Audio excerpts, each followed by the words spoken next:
जय श्री कृष्णा। राधे राधे दोस्तों। शिव महापुराण सभी पुराणों में सबसे अधिक महत्वपूर्ण व सबसे ज़्यादा पढ़े जाने वाला पुराण है। शिव महापुराण में शिव जी को पंचदेवों में प्रथम अनादि सिद्ध परमेश्वर के रूप में स्वीकार किया गया है। इस पुराण में भोलेनाथ के जीवन के चरित्र पर प्रकाश डालते हुए उनके रहन सहन, विवाह और उनके पुत्रों की उत्पत्ति के विषय में विशेष रूप से बताया गया है। चलिए अब एकाग्र मन से महादेव का ध्यान करके शिव महापुराण शुरू करते हैं। इस सीरीज़ में हमारे साथ आप जुड़े रहिएगा, क्योंकि हर दिन सुबह 6:30 बजे ये वीडियो आएगी। आइए शुरू करते हैं। ओम है जीवन हमारा, ओम प्राणाधार है, ओम है कर्ता हमारा, ओम पालनहार है, ओम जपने से हमारा ज्ञान बढ़ता जाएगा, ओम का ही जाप हमको मुक्ति तक पहुंचाएगा। श्री शिव पुराण का महात्मा। हे भगवान शंकर, मैं आपका दास हूँ। मुझे कर्म रूपी ग्राह ने पकड़ रखा है और मैं संसार समुद्र में डूबा जा रहा हूँ। कृपया इस संसार सागर से मुझ गरीब का उद्धार कीजिए। सूत जी द्वारा शिव पुराण की महिमा का वर्णन। 88,000 ऋषियों का प्रतिनिधित्व करने वाले श्री शौनकादि ने व्यास जी के प्रिय शिष्य सूत जी ने से विनय पूर्वक प्रश्न किया, प्रभु कृपा करके यह बताइए, भक्ति, ज्ञान और वैराग्य से जो अच्छे विचारों का जन्म होता है, वे विचार किस प्रकार दृढ़ हो सकते हैं? इस कलयुग में जीवों के मन में राक्षसी विचार पैदा हो गए हैं, उनको कैसे दूर किया जा सकता है? किस उपाय के द्वारा मनुष्य का चित्त स्वच्छ रह सकता है और वह शिव को प्राप्त कर सकता है? शौनक जी का विनय से भरा प्रश्न सुनकर श्री सूत जी ने कहा, मुनियों में श्रेष्ठ शौनक जी, तुम्हारे मन में पुराणों की कथा सुनने की इच्छा जागी है। ये अच्छी बात है, मैं इससे प्रसन्न हूँ। अतः मैं तुम्हें शिव पुराण की कथा का अमृत पिलाऊंगा। यह शिव महापुराण बहुत ही उत्तम है। इसे पढ़कर या सुनकर शिव की भक्ति प्राप्त होती है और उसके द्वारा मनुष्य शिव पद, शिवत्व को प्राप्त कर लेता है। इसे पढ़ने से मन की संपूर्ण इच्छाएं पूरी होती हैं और सब पापियों का नाश हो जाता है। सब सुखों का भोग कर शिवलोक की प्राप्ति होती है। मनुष्य को चाहिए कि वह श्रद्धापूर्वक इस पुराण को सुने। यह शिव पुराण अत्यंत निर्मल है और शिवजी को अपना पुराण है। इसे उन्होंने स्वयं ही सुनाया था। इसके पढ़ने या सुनने से धर्म, अर्थ, काम और मोक्ष चारों पुरुषार्थों की प्राप्ति हो जाती है। सब प्रकार के दान और यज्ञ करने पर भी जो उत्तम गति प्राप्त नहीं होती, वह केवल इस पुराण के सुनने और पढ़ने से सहज ही मिल जाती है। पापी देवराज की मुक्ति। शिव पुराण की महिमा सुनने के बाद शौनका जी ने सूत जी से कहा, आदरणीय सूत जी, शिव पुराण की महिमा सुनाकर आपने हमारा कल्याण मार्ग बताया। इसके लिए हम आपको धन्यवाद देते हैं। हम पूरी तरह समझ गए हैं कि शिव पुराण सुनने के बराबर अन्य कोई दूसरा साधन पाप कर्मों से छुटकारा दिलाने वाला है ही नहीं। हे प्रभु, कृपा पूर्वक यह भी बताइए कि कलयुग में शिव पुराण की कथा को सुनकर कौन कौन से पापी पाप से मुक्त हो जाते हैं? सूत जी बोले, प्रिय शौनक, जो मनुष्य पापी, दुराचारी, दुष्ट, काम और क्रोध में सदा डूबे रहते हैं, वे सब इस पुराण की कथा सुनकर पाप से मुक्त हो जाते हैं। उदाहरण के रूप में मैं तुम्हें एक दृष्टांत सुनाता हूँ, ध्यान से सुनो। किसानों का एक नगर था। वहाँ एक ब्राह्मण रहता था। उसका नाम था देवराज। देवराज बहुत अज्ञानी था। वह धर्म कर्म में विश्वास नहीं करता था, कभी कभी संध्या वंदन भी नहीं करता था और वेश्याओं के साथ रंग रलियाँ मनाया करता था। जो उस पर विश्वास करता था वह उसे ठग लेता था और इस प्रकार उसने दूसरों का बहुत सारा धन हड़प लिया था। एक बार संयोगवश घूमता घामता वह तीर्थराज प्रयाग के पास झूसी में पहुँच गया। वहाँ एक शिव मंदिर बना हुआ था जहाँ बहुत से संत महात्मा इकट्ठे होकर बैठे थे।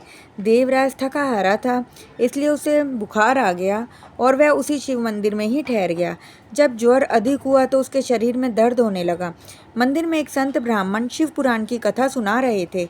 ज्वर की पीड़ा से दुखी देवराज उस कथा को निरंतर सुनता रहा। ज्वर उसे 1 महीने तक रहा और उसी से उसकी मृत्यु हो गई। जब वह मर गया तो पापी होने के कारण यमदूत उसे बांधकर यमपुरी ले गए। उसी समय भगवान शिव के पार्षद भी वहां आ गए। उन्होंने यमदूतों को धमका कर देवराज को उनके चंगुल से छुड़ा लिया और एक सुंदर विमान पर बिठाकर उसे कैलाश लेकर जाने को तैयार हो गए। अतः यमपुरी में शोर शराबा होने लगा। शोर शराबे को सुनकर धर्मराज अपने भवन से बाहर आए। शिव के दूतों को पहचान कर उन्होंने अंतर्दृष्टि से सब कुछ जान लिया और आदर सत्कार किया। इसके बाद वे शिवदूत उस ब्राह्मण को कैलाश ले गए और शिवजी को सौंप दिया। झूसी में शिव मंदिर में शिव पुराण की कथा सुनने के कारण शिवजी उससे बड़े प्रसन्न हो गए और शिवलोक में उसे स्थान दे दिया। इस प्रकार अत्यंत पापी भी ब्राह्मण पापों द्वारा मिलने वाले कष्टों से छुटकारा पा गया। पापी देवराज के उद्धार की कथा सुनकर शौनक जी बड़े प्रसन्न हुए और उन्होंने कृतज्ञता प्रकट करते हुए सूत जी से कहने लगे, हे सूत जी, आपने जो दृष्टांत सुनाया है उसे सुनकर तो मैं कृतार्थ हो गया। कृपया शिवजी के प्रेम उत्पन्न करने वाली कोई अन्य कथा सुनाकर मुझे कृतार्थ कीजिए। सूत जी बोले, शौनक, तुम्हारे मन में शिव की भक्ति का वास करता है, अतः मैं तुम्हें बड़ी गोपनीय कथा सुनाता हूँ, ध्यान से सुनो। समुद्र के किनारे एक गांव था। उस गांव में रहने वाले सभी स्त्री पुरुष पापी और दुष्ट स्वभाव के थे। पुरुष भी पशुओं जैसा आचरण करते थे और स्त्रियां भी व्यभिचार में डूबी रहती थीं। उसी गांव में एक ब्राह्मण रहता था। उसका नाम बिंदुक था। वह स्त्री संभोग में इतना डूबा हुआ था कि अत्यंत रूपवती अपनी पत्नी के होते हुए भी वह एक वेश्या के साथ भोग विलास में निमग्न रहता था। वेश्या के संग साथ का उस पर इतना प्रभाव पड़ा कि धीरे धीरे वह अपनी पत्नी से विमुख होता चला गया। उसकी पत्नी का नाम चंचुला था। चंचुला अपने पति के इस व्यवहार को कुछ दिन तक तो देखकर सहती रही, पर जब उससे सहन नहीं हुआ तो वह अपनी इंद्रियों पर काबू नहीं रख सकी और किसी अन्य पुरुष के साथ उसके शारीरिक संबंध हो गए। जब वह किसी बिंदुक को इस बात की जानकारी मिली और उसने चंचुला को पर पुरुष के साथ संभोग करते देख लिया तो वह क्रोध से पागल हो गया। चंचुला का प्रेमी तो वहाँ से भाग गया, पर चंचुला की उसने डट कर पिटाई कर दी। चंचुला ने उससे कहा, आपने मुझे पीट तो दिया, पर जरा सोचिए तो सही कि मुझ जैसी सुंदर और पतिव्रता पत्नी के होते हुए भी आप वेश्यागमन करते हैं तो मुझे कितना कष्ट होता है। आखिर मैं काम कीड़ा को कब तक और कैसे सहन कर सकती हूँ।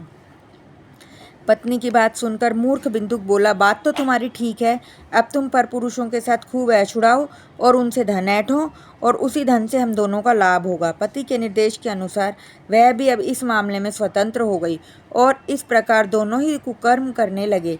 समय आने पर बिंदुक की मृत्यु हुई और नरक की अनेक घोर यातनाओं को भोगकर उसने पिशाच योनि में जन्म लिया। सूत जी ने कथा आगे बढ़ाई और बोले, चंचुला का यौवन भी धीरे धीरे बीत गया और भोग विलास के प्रति अब उसकी कोई रुचि ना रही। वह इधर उधर घूमने लगी। घूमती हुई गोकर्ण क्षेत्र में पहुंच गई। वहां मंदिर में एक पंडित जी कथा सुना रहे थे। वे बता रहे थे कि जो स्त्रियां पर पुरुषों के साथ भोग विलास में मस्त रहती हैं उन्हें नरक में भयंकर कष्ट भोगने पड़ते हैं। पंडित जी की बात सुनकर चंचुला भयभीत होकर कांपने लगी। कथा समाप्त होने पर जब सब लोग चले गए तो वह कथावाचक ब्राह्मण के चरणों में गिर पड़ी और उन्हें अपनी पूरी कहानी सुना दी।